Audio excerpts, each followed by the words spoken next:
पिता, पुत्र और पवित्र आत्मा त्रिएक परमेश्वर को महिमा, आदर, इज्जत और जलाल इस सुबह की समय अर्पित करता हुआ आप सभी जनों को सादर मसीही नमस्कार पेश करता हूँ। आइए हम प्रार्थना पूर्वक आज की हमारे अध्ययन सभा को प्रारंभ करेंगे। हमारे सनातन के परमेश्वर, सेनाओं के यहोवा, हम आपके पवित्र नाम का धन्यवाद और स्तुति करते हैं।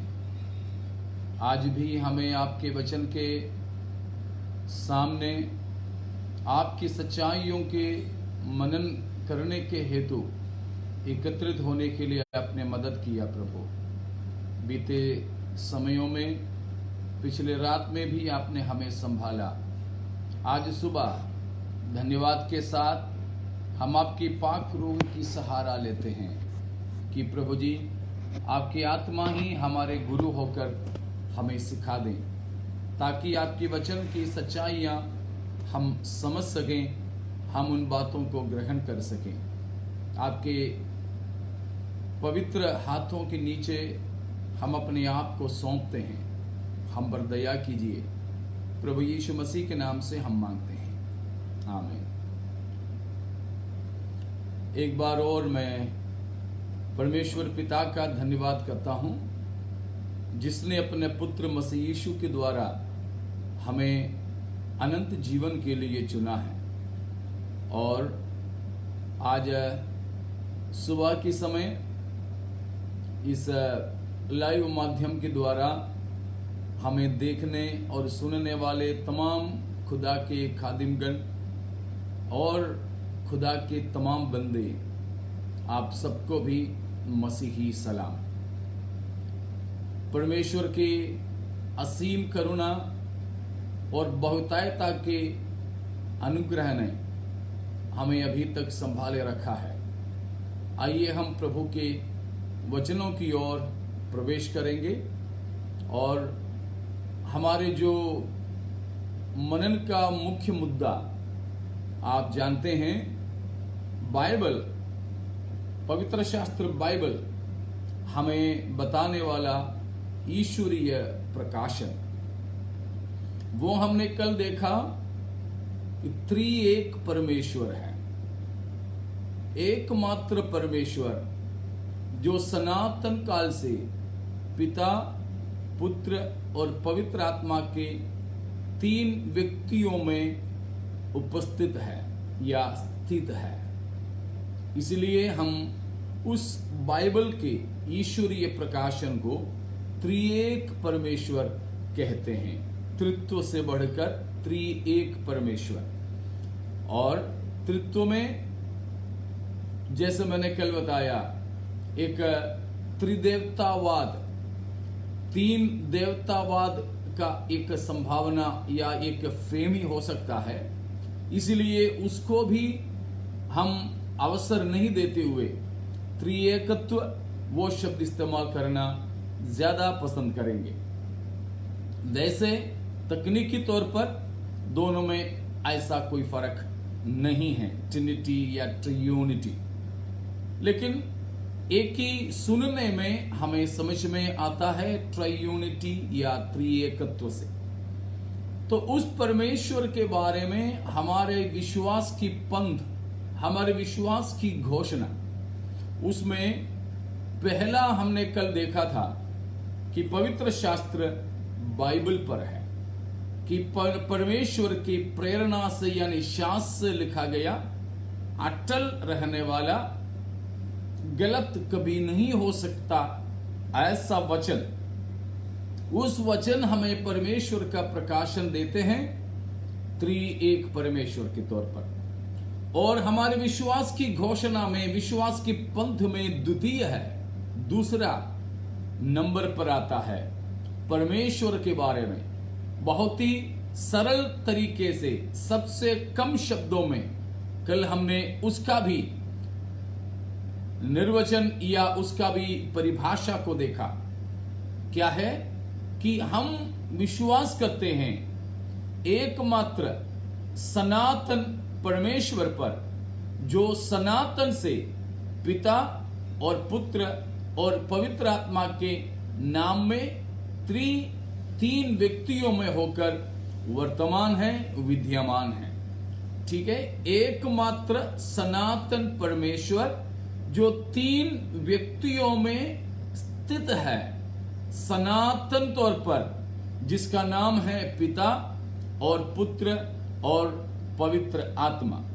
तो उसको हम चाहें तो इस प्रकार विभाजित कर सकते हैं समझने के लिए कि हमारे परमेश्वर के बारे में जो विश्वास है वो एकमात्र परमेश्वर पर है। केवल एक ही परमेश्वर, केवल एक ही परमेश्वर है।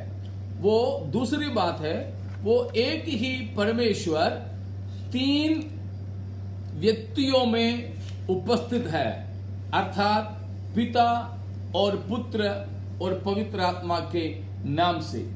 और उसकी तीसरी बात है, ये तीनों ही व्यक्तियां एक जैसा ही सार में, सारांश, एसेंस में एक ही है, सनातनत्व में एक ही हैं।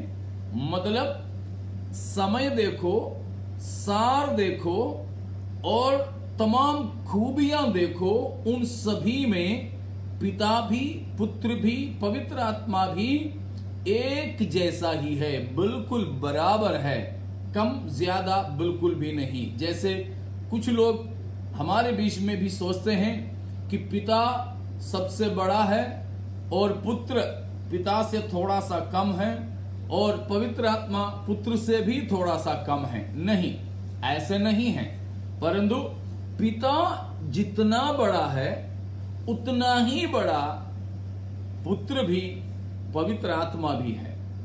पिता जैसे आराधना के योग्य हैं, वैसे ही पुत्र और पवित्र आत्मा भी आराधना के योग्य हैं। पिता परमेश्वर जैसे ही आदर के योग्य हैं, भय के योग्य हैं, वैसे ही पुत्र भी हैं और पवित्र आत्मा भी हैं। और जिस प्रकार पिता में खूबियां हैं, सामर्थ है, उतना ही सामर्थ पुत्र और पवित्र आत्मा में भी है। तो किसी में भी इन तीनों में से एक बड़ा, एक छोटा, एक ज्यादा, एक कम नहीं है। बिल्कुल पिता और पुत्र पवित्र आत्मा बराबर है, बिल्कुल तुल्य है हर एक बातों में। तो त्रिएकत्व को हम संक्षिप्त में इस प्रकार बोलते जा रहे हैं। पहली बात, हम हमारे एक ही एकमात्र परमेश्वर है। दूसरी बात, वो पिता, पुत्र, पवित्र आत्मा तीन रूप में या तीन व्यक्ति होकर तीन नाम से उपस्थित है। ठीक है ना, पिता, पुत्र, पवित्र आत्मा तीन व्यक्ति में उपस्थित है। और तीसरी बात हमने देखा कि तीनों सार में और शक्ति में, सब कुछ में एक जैसा ही है, इक्वल है, बराबर है, कम ज्यादा कुछ भी नहीं। चौथी बात यह है कि वो बराबर होने के कारण तीनों ही आराधना के और भय के योग्य हैं। पांचवी बात यह है, ये तीन लोग हम देखते हैं, लेकिन तीनों को हम अलग अलग से देख सकते हैं। ऐसे नहीं कि पुत्र ही पिता हो और पिता ही पवित्र आत्मा हो, नहीं, उस प्रकार नहीं। तीनों को हम बिल्कुल पिता और पुत्र पवित्र आत्मा करके समझ सकते हैं, देख सकते हैं। और छठवीं बात यह है कि ये तीन होकर के, तीन व्यक्तियां होकर के रहते हैं और सार में, सनातनत्व में एक ही बनकर रहते हैं। तो भी उनके काम जो है, फंक्शंस, दायित्व भिन्न भिन्न देखा जा सकता है। जैसे कि हमारे उद्धार या छुटकारे के विषय में भी हम इफिसियों की पत्री पहले अध्याय में देखोगे, उसकी 3 से लेकर 14वीं वचन तक त्रिएक परमेश्वर हमारे उद्धार के सिलसिले में क्या क्या किया है समझ सकते हैं। उसमें इफिसियों 1 अध्याय का 3 से लेकर 6 तक की पदों में हमारे छुटकारा या हमारे उद्धार के सिलसिले में पिता परमेश्वर की भूमिका देखते हैं। वहां 6 बातें लिखें। उन छठों को मिला करके मैं ये कहना चाहूंगा कि पिता परमेश्वर ने हमारे उद्धार की योजना सनातन काल से बनाया। सनातन काल का मतलब आदि से पहले, मतलब अनादि के समय, मतलब समय की प्रारंभ होने से पहले ही परमेश्वर पिता ने हमारे मुक्ति की बात, छुटकारे की बात, रिडेम्पशन, छुटकारे की बात की योजना बनाया। और 7 से लेकर 12 तक की पदों में, इफिसियों 1 की 7 से 12 तक की पदों में हम देखते हैं पुत्र परमेश्वर यीशु मसीह ने हमारे मुक्ति छुटकारे की सिलसिले में क्या किया। वहां कम से कम 5 बातें लिखा है या 6 बातें वहां पाते हैं। उन 6 को मिला करके हम कह सकते हैं कि पुत्र ने हमारे छुटकारे को समय के पूरा होने के प्रबंध में खरीद लिया। और तीसरी बात है, पहले अध्याय की 13 और 14 में हम देखते हैं कि पवित्र आत्मा ने हमारे छुटकारा के लिए क्या किया। लिखा है वहां पर कि पवित्र आत्मा हमारे छुटकारे को संभालते हैं। तो अंग्रेजी के 3 बार पी अक्षर बोलने से वो जल्दी समझ में आ जाता है कि परमेश्वर पिता ने पर्पस किया, प्लान किया, योजना बनाया छुटकारे का। पुत्र ने परचेज किया, खरीदा, और पवित्र आत्मा संभालते हैं, प्रिजर्व करते हैं, प्रोटेक्ट करते हैं। देखिए, इसलिए मैंने कहा पिता, पुत्र, पवित्र आत्मा एक ही अस्तित्व में 3 व्यक्तियां बनकर के रहते हैं। एक है, मगर फंक्शंस, जिम्मेदारी या दायित्व अलग अलग पिता, पुत्र, पवित्र आत्मा का हम देख सकते हैं। तो वहां पर हम छठे बात इस बात देखा है कि तीनों के फंक्शनल डिफरेंसेस, दायित्व में, सेवकाई में, काम में अलग अलग दायी को हम देख सकते हैं। और उसमें 7वीं बात हम ये देखते हैं कि इस प्रकार 3 अलग अलग व्यक्ति बनकर, अलग अलग जिम्मा निभाकर एक ही अस्तित्व में रहने वाला परमेश्वर है, बाइबल प्रस्तुत करने वाला एकमात्र परमेश्वर। वो अन्य धर्मों में या अन्य विश्वासों में जिस प्रकार ईश्वर की विश्वास है उससे बिल्कुल ही भिन्न है। इसलिए मैंने कल भी आपसे कहा था, महात्मा जी के वो वक्तव्य बाइबल के हिसाब से गलत है कि किसी का ईश्वर और किसी का अल्लाह या ईसाइयों के परमेश्वर तीनों एक है करका जो वक्तव्य बाइबल के हिसाब से सही नहीं है, क्योंकि उन किसी में भी इस प्रकार 3 व्यक्तियों को हम नहीं देखते हैं एकमात्र अस्तित्व में। चाहे यहूदिया एकमात्र परमेश्वर पर विश्वास करते हो या इस्लाम भाई लोग एकमात्र परमेश्वर पर विश्वास करते हो, तो उनके उस विश्वास से भी बाइबल प्रस्तुत करने वाला सच्चा, सनातन, एकमात्र त्रिएक परमेश्वर बिल्कुल अलग है। तो हमारे बाइबल के परमेश्वर की विशेषता को, खासियत को हमें समझना जरूरी है। पहली सदी के भक्त लोगों ने इन 7 बातों को 2 शब्दों में सम्मिलित किए थे। वो ये हैं, our God is one in essence and 3 in persons. Okay, सार में एक ही है, सारांश, सार, कंटेंट, एसेंस में एक ही है, सब्सटेंस में एक ही है, और सबसिस्टेंस में 3 है, सबसिस्टेंस में 3 है। तो देखिए कि हमारे परमेश्वर सार में एक है, और हमारे परमेश्वर जो है 3 व्यक्तियां हैं। तो समझ लीजिए कि हमारे परमेश्वर के खासियत, तो उसको अब हम बाइबल के अंदर से देखने के लिए चाहेंगे। तो हमें यह समझना होगा कि त्रिएक परमेश्वर क्या नहीं है। It's not a tritheism. Bible के त्रिएकत्व 3 ईश्वरवाद नहीं है। बाइबल के परमेश्वर 3 ईश्वर नहीं है जैसे कुछ लोग सोचते हैं। नहीं, यहोवा विटनेस जैसे लोग कहते हैं, आरोप लगाते हैं कि मसीहियों के ईश्वर 3 हैं। त्रिमूर्तिवाद नहीं है और 3 ईश्वरवाद नहीं है, परंतु त्रिएक परमेश्वर है। अगर हमारे परमेश्वर से पिता को हटा दे तो हमारे परमेश्वर संपूर्ण नहीं है।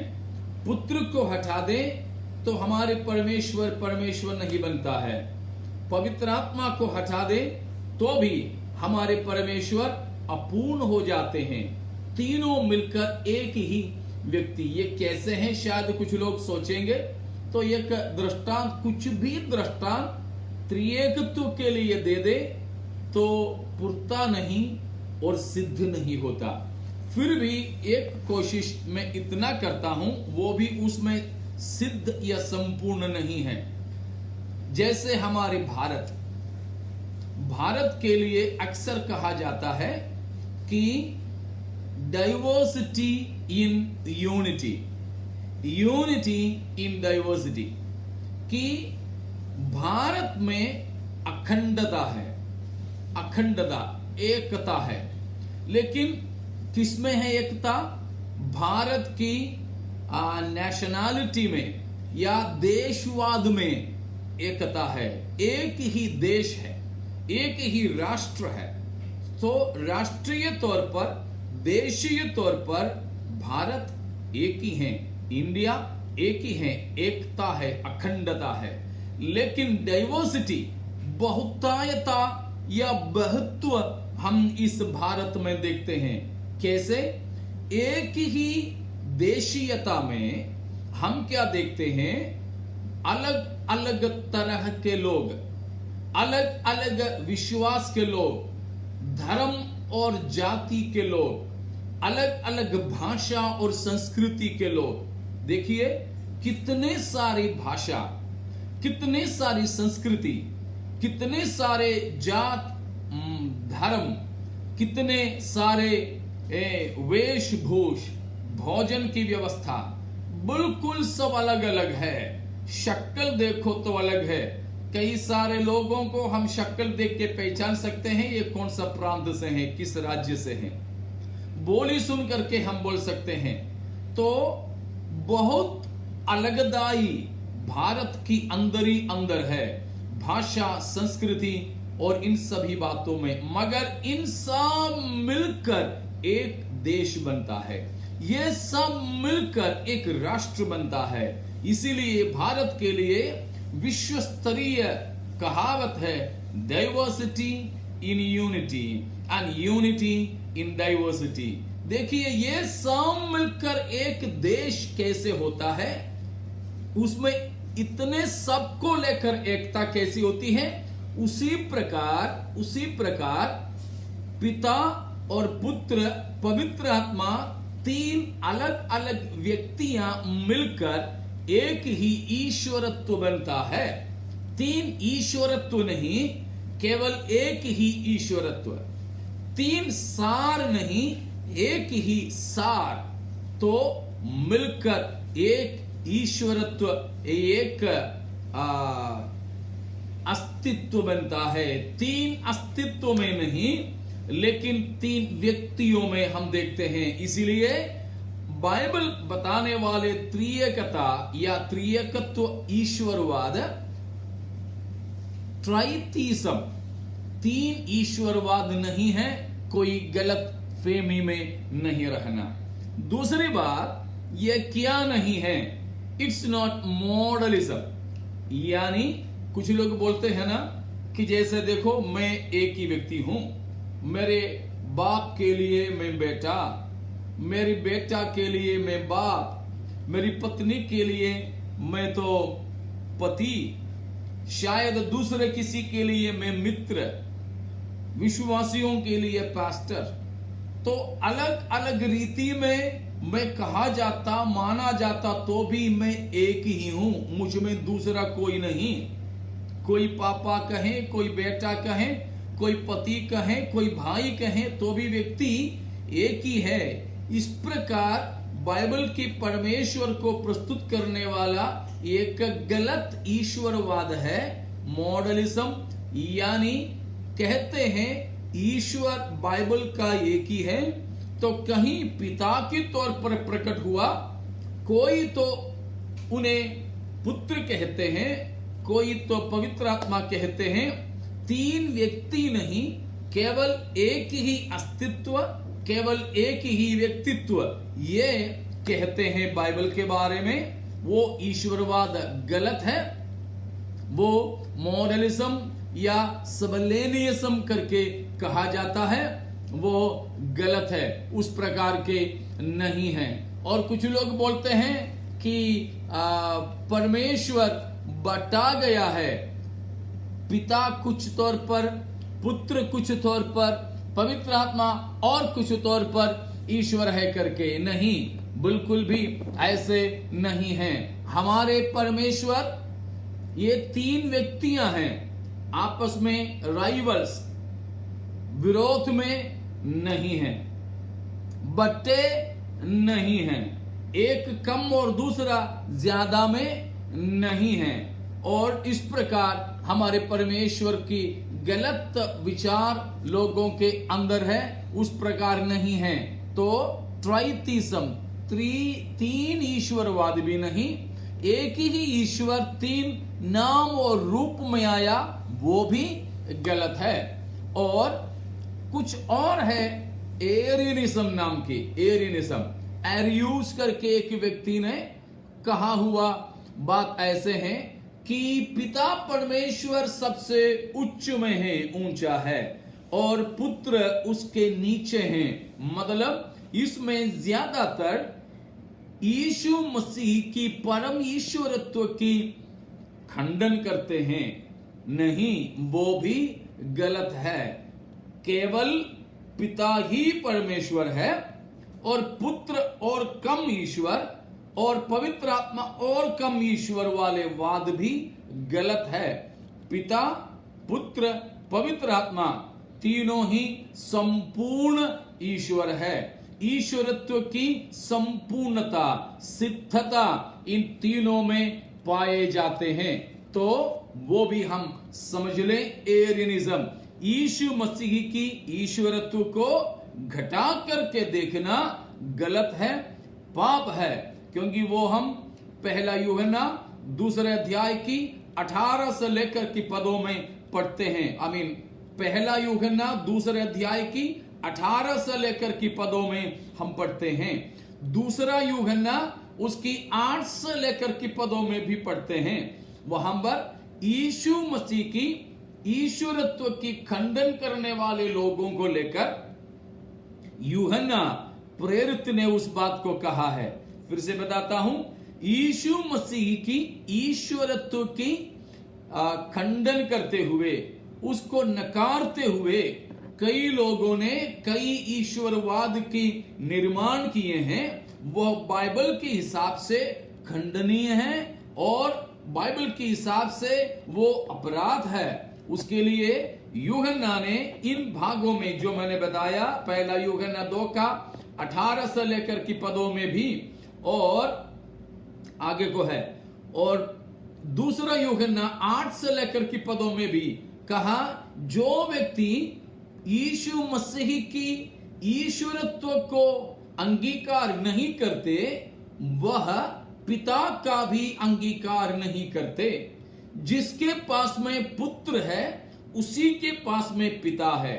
जो पुत्र की इंकार करते वो पिता का भी इंकार करते हैं। इसीलिए यूहन्ना उन्हें बुलाते हैं धोखेबाज, इसीलिए यूहन्ना उन्हें बुलाते हैं विरोध मसीह या मसीह विरोधी। यूहन्ना उन्हें बुलाते हैं झूठा। यूहन्ना ऐसों का नाम दिया है हेरेटिक्स है, वो गलत शिक्षा देने वाले हैं। वे परमेश्वर को भी झूठा बोलते हैं। इसीलिए ऐसों को परमेश्वर के राज्य में प्रवेश नहीं है। जो भी बाइबल के त्रिएकत्ववाद को स्वीकार नहीं करते वे बाइबल के हिसाब से झूठे हैं, बाइबल के हिसाब से पाप और गलत है। वो ऐसों को परमेश्वर के राज्य में प्रवेश नहीं। जो त्रिएकत्व परमेश्वर के मानते नहीं, पर त्रिएकत्व परमेश्वर के विश्वास को नहीं मानते, वे मसीही नहीं हैं बाइबल के हिसाब से।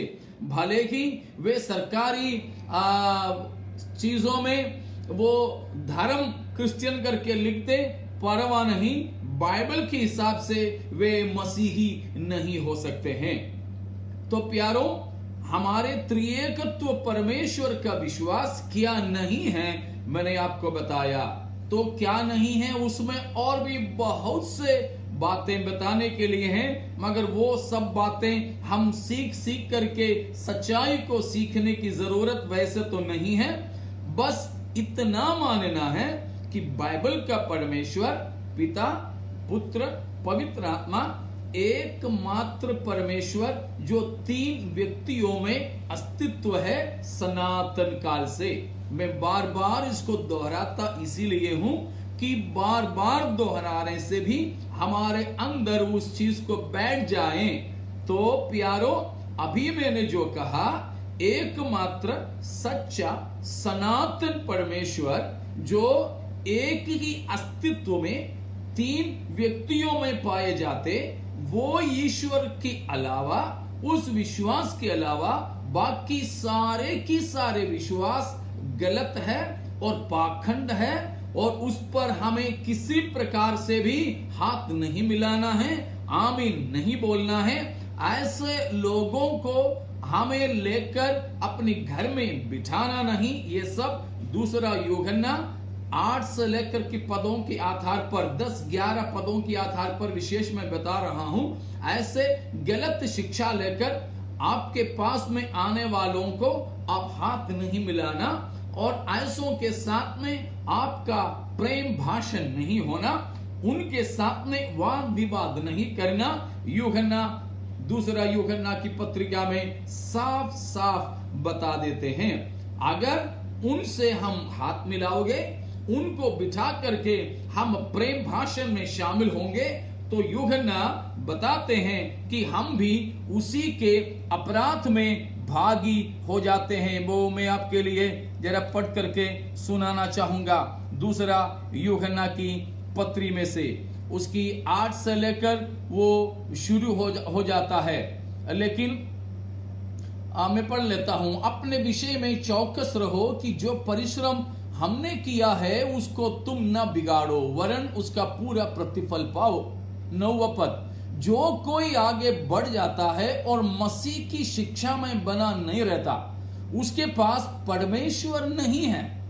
जो कोई उसकी शिक्षा में, मसीह की शिक्षा में स्थिर रहता है, उसके पास पिता भी हैं और पुत्र भी। 10वां पद, ध्यान दीजिएगा, यदि कोई तुम्हारे पास आए और यही शिक्षा ना दे, उसे ना तो घर में आने दो और ना नमस्कार करो। फिर से मैं बताता हूं, पढ़ता हूं, यदि कोई तुम्हारे पास त्रिएकत्ववाद यीशु मसीह ने सिखाया शिक्षा लेकर के नहीं आए, उसे ना घर में हम उतार दें और ना ही उनकी नमस्कार करें। 11वां पद में चिताया, क्योंकि जो कोई ऐसे जन को नमस्कार करता है वो उसके बुरे कामों में सांची होता है। हमें उनकी गलत शिक्षाओं में सांची नहीं होना चाहिए। पहला यूहन्ना 2 अध्याय की 18 से लेकर के पद है, पूरा पढ़ने के लिए हमारे पास वक्त नहीं है, इसीलिए मैं उसकी कुछ बातें आपके सामने रख लेता हूं। और उसमें 20, और तुम्हारा जो पवित्र से अभिषेक हुआ और तुम सब कुछ इसलिए जानते हो। मैंने तुम्हें इसलिए नहीं लिखा कि तुम सत्य को नहीं जानते, पर इसलिए कि उसे जानते हो और इसलिए कि कोई झूठ सत्य की ओर से नहीं। झूठा कौन है?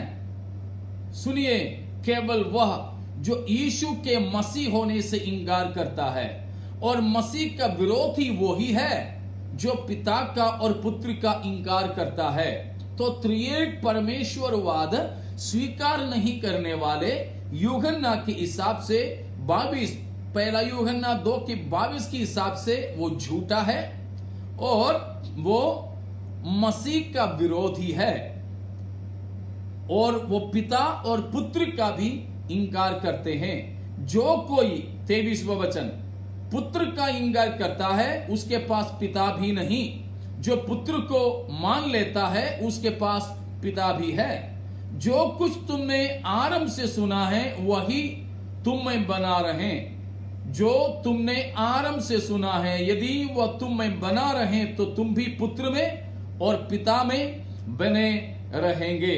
तो इस प्रकार हम में से कोई झूठे ना हो, कोई धोखेबाज ना हो, परमेश्वर को झूठा बताने वाले ना हो और मसीह के विरोध करने वाले ना हो, परंतु हम परमेश्वर पिता के ईश्वरत्व, यीशु मसीह के ईश्वरत्व, पवित्र आत्मा के ईश्वरत्व को मानते हैं।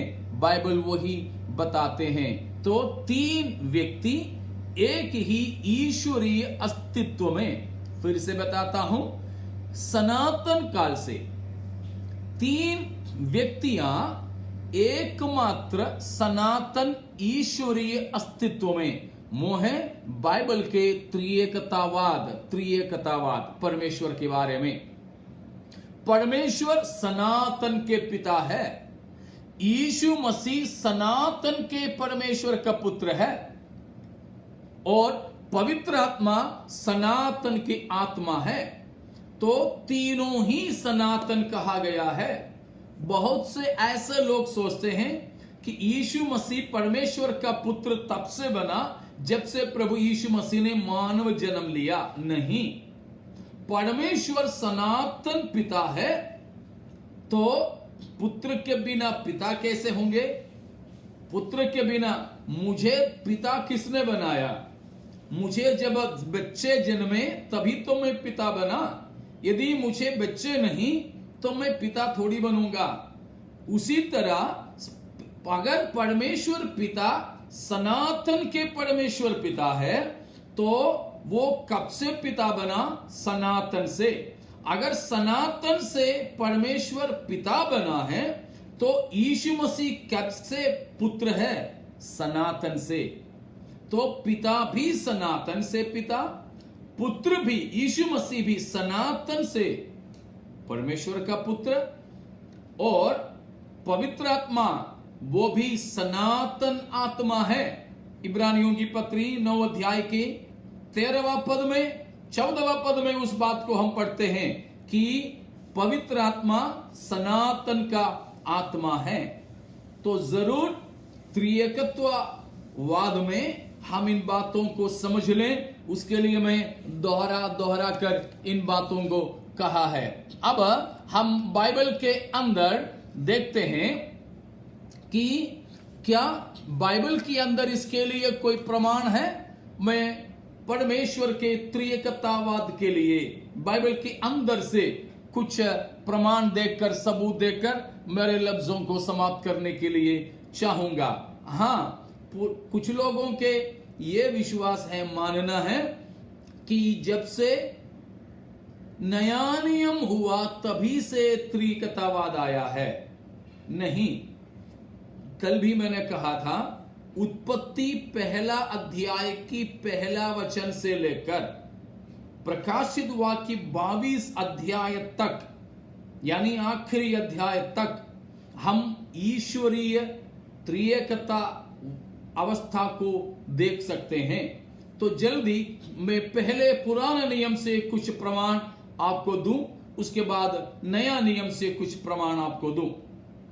तो पुराने नियम से हम कुछ वाद इस प्रकार देखते हैं कि पुराने नियम में उत्पत्ति 1 में, कल ही मैंने आपको उसके बारे में बताया था कि इस प्रकार कहते हैं, बेरेशित 12 एलोहीम एत हाश अमाइम वीत हा अर्थ।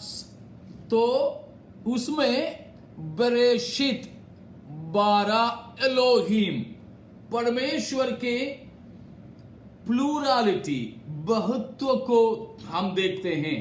लेकिन वर्ब 12 जो क्रिया शब्द है एक वचन में है। तो उसमें से हम देखते हैं परमेश्वर के अस्तित्व में एक से अधिक व्यक्तियां हैं। ठीक है ना, परमेश्वर के एक ही अस्तित्व में एक से अधिक व्यक्तियां हैं। वो हम पहले आयत से देखते हैं।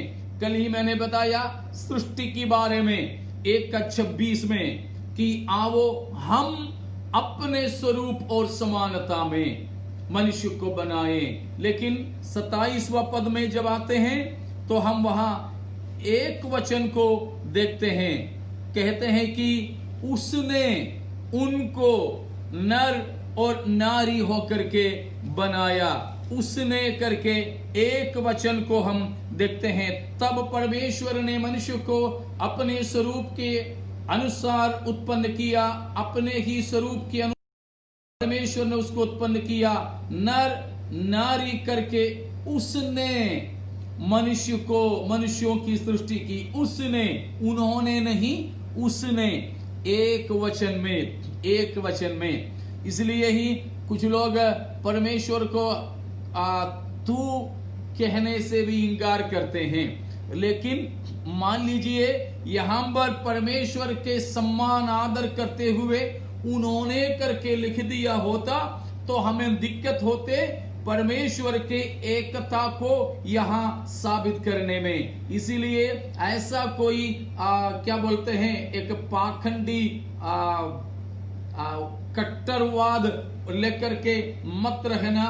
परमेश्वर को तू बोलने से अनादर है, नहीं, वो अनादर के चिन्ह में नहीं, परंतु परमेश्वर की एकता को साबित करने के लिए तू बोलना, एक वचन में बोलना भी बहुत ही जरूरी है। मूल भाषा में वैसे ही है, अंग्रेजी में शायद उतना हम बोल नहीं पाएंगे भाषा की सीमा के कारण। ठीक है, वो भी मैं बीच में ऐसे ही बोल दिया। उत्पत्ति में फिर हम देखते हैं मनुष्य पाप करने के बाद उत्पत्ति 3 की 22 अध्याय में परमेश्वर कहता है कि आयत में कहते हैं, यहोवा ने कहा मनुष्य भले बुरे का ज्ञान पाकर हम में से, देखा वहां हम बहुवचन का इस्तेमाल किया गया है, हम में से एक के समान, हम में से एक के समान। उसका मतलब वहां पर भी एक से, परमेश्वर के अस्तित्व में एक से अधिक व्यक्तियां पाए जाते हैं। उसके बाद हम 6:3 में देखते हैं, 6:3 में वहां पर भी कहा है परमेश्वर यहोवा ने कहा, मेरा आत्मा मनुष्य में सदा लोम विवाद करता ना रहेगा। मेरा आत्मा, वहां पर परमेश्वर यहोवा की आत्मा को अलग अलग करके हम देख सकते हैं। और आगे हम बढ़ते समय में 11वां अध्याय में हम देखते हैं, जब बाबुल का निर्माण हुआ, परमेश्वर ने भाषा को बिल्कुल उथल पुथल किया था। उस समय हम देखते हैं कि 11वां अध्याय में उसकी 7वां पद में कि परमेश्वर कहता है, आओ हम उत्तर कर चलें। परमेश्वर कहता है, आओ हम आगे बता रहे हैं 11वां अध्याय का 7वां पद में, इसलिए आओ हम उत्तर के उनकी भाषा में गड़बड़ी डालें। तो वहां पर भी बहुतों को, एक से अधिक व्यक्तियों को हम पाते हैं। बात सीधे हम व्यवस्था विवरण 6:4 में चले, जो यहूदियों के शेमा प्रार्थना कहलाता है। इस्राएलियों को, हर एक इस्राएलियों को प्रतिदिन कम से कम 2 दफे उन बातों का अंगीकार, नहीं तो मुंह से इकरार करना होता था। और वो जो है 6:4 से वैसे 9 तक है। उसी प्रकार 11वां अध्याय की 13 से 21 तक है। और गिनतियों के किताब 15 का 37 से 41 तक है। उसमें लेकिन हम चौथा पद ही देखेंगे। 6:4 व्यवस्था विवरण लिखा है, हे इस्राएल सुन, यहोवा हमारा परमेश्वर है, यहोवा एक ही है। उसी में 3 विशेष बात हम ईश्वरत्व के बारे में देखते हैं। उसमें जो बताया है, यहोवा वो परमेश्वर की सनातनत्व को दर्शाता है। परमेश्वर एलोहीम बहुवचन है, उसमें बहुत्व को दिखाता है। और उसके बाद कहा है यहोवा एक ही है, वहां एकत्व को दर्शाता है। देखिए, परमेश्वर की सनातनत्व, परमेश्वर की बहुत्व, परमेश्वर की एकत्व, इटर्निटी, प्लूरालिटी, यूनिटी ऑफ गॉड। परमेश्वर में ये तीनों हम एक ही वचन में बताते हैं। और प्रभु यीशु मसीह से किसी ने पूछा था कि व्यवस्था में परमेश्वर के बारे में सबसे बड़ी आज्ञा कौन सा है? यीशु मसीह ने, हमारे प्रभु यीशु मसीह ने, परमेश्वर के सनातन पुत्र ने मरकुस 12:29 में बताया, यही वचन को उठा करके कहा, सुन इस्राएल, यहोवा हमारे परमेश्वर है, यहोवा एक ही है। यीशु मसीह ने भी इस व्यवस्था विवरण 6:4 को उठा करके वक्तव्य दिया, यहोवा परमेश्वर एक ही है। देखिए, यहोवा सनातनत्व को दर्शाता परमेश्वर की। परमेश्वर एलोहीम बहुवचन में बहुत्व को दर्शाता, मतलब परमेश्वर में एक से ज्यादा व्यक्तियां पाए जाते हैं, लेकिन बताया एक ही है, एकता को दर्शाते हैं। वहां पर एकाद करके एक शब्द है जो एकता के लिए एक है करके जो बताया है, एकाद, ECHAD, एकाद। उस वचन हम उत्पत्ति 2:24 में भी देखते हैं। उत्पत्ति 2:24 में भी हम इसी वचन को देखते हैं। वहां हमें मालूम है पुरुष और स्त्री विवाह के द्वारा एक होने के बारे में कहा है। नया नियम में भी मत्ती 19 अध्याय में प्रभु यीशु मसीह ने उठाकर उस बात को कहा, पति पत्नी शादी के बाद वे अब 2 नहीं परंतु एक है। 2 नहीं एक है। शादी में कैसे स्त्री और पुरुष, पति और पत्नी एक हो जाते हैं, तब भी तो वे 2 व्यक्तियां नहीं हैं, लेकिन उनकी आपसी शपथ के द्वारा, उनकी आपसी अर्पण समर्पण के द्वारा, उनकी आपसी निर्णय या संकल्प के द्वारा तन दो हैं तो भी वे एक ही हो जाते हैं। तो वहां एकाद जो शब्द दिया, एक है करके एकता को दर्शा रहे हैं, लेकिन उस एकता में केवल एक नहीं, एक से ज्यादा व्यक्तियां मिलकर बताए जाने वाले एक एकता है। समझ रहे हो ना?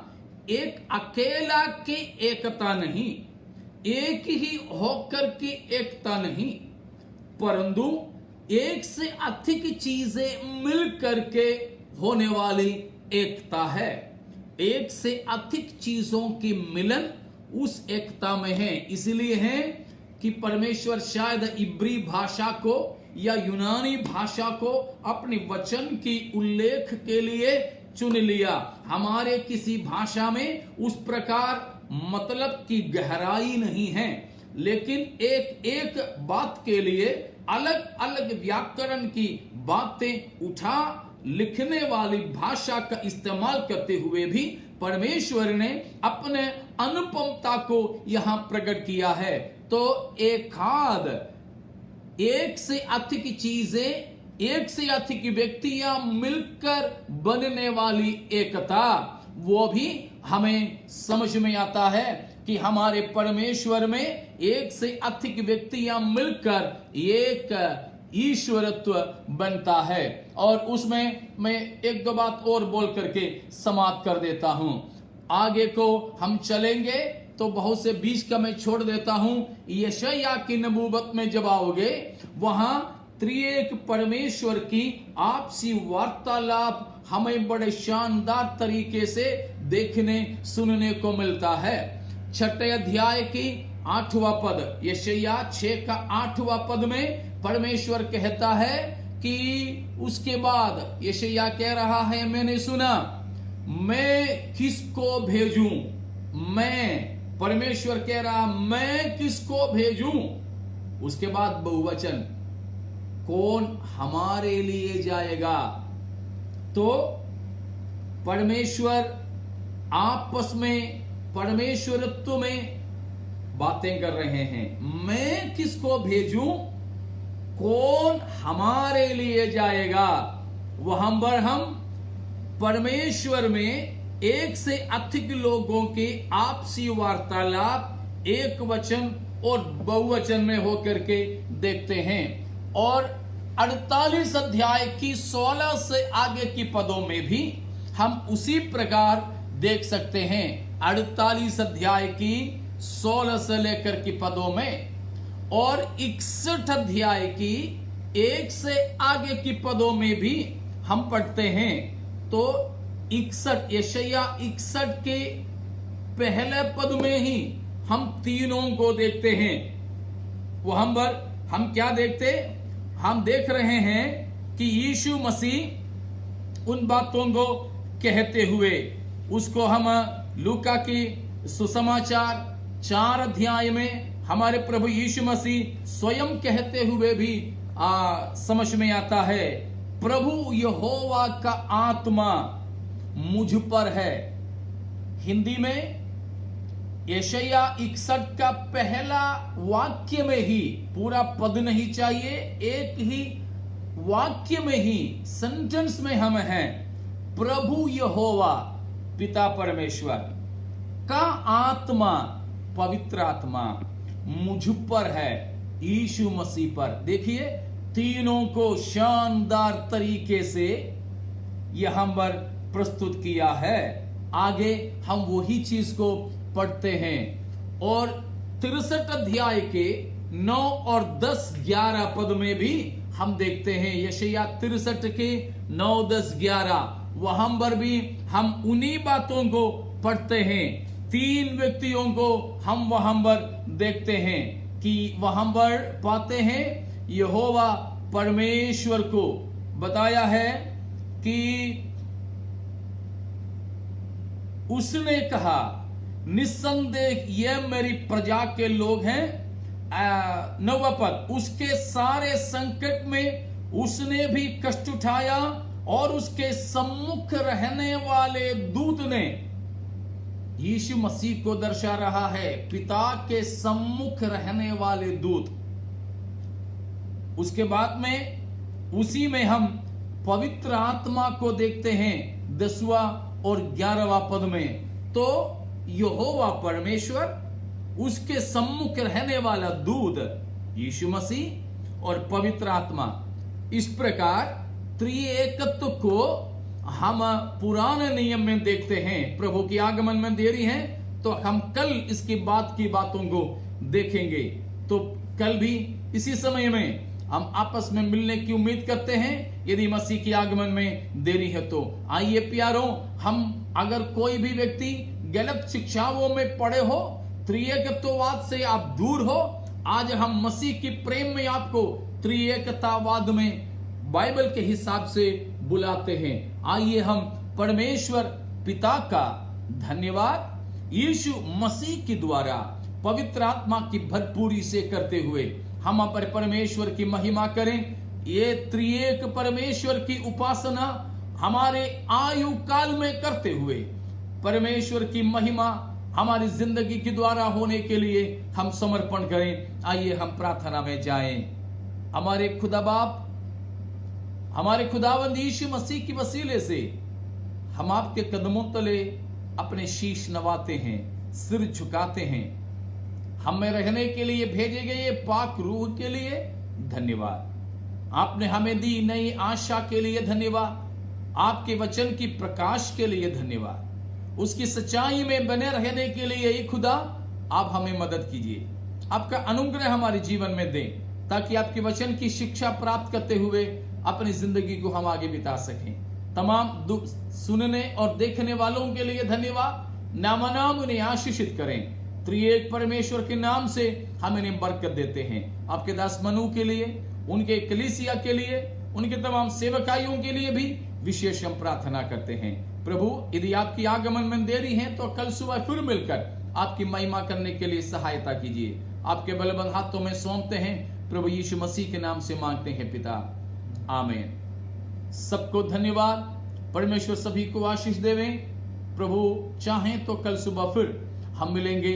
तब तक के लिए विदा लेते हैं। परमेश्वर सबको आशीष देवे। आमीन।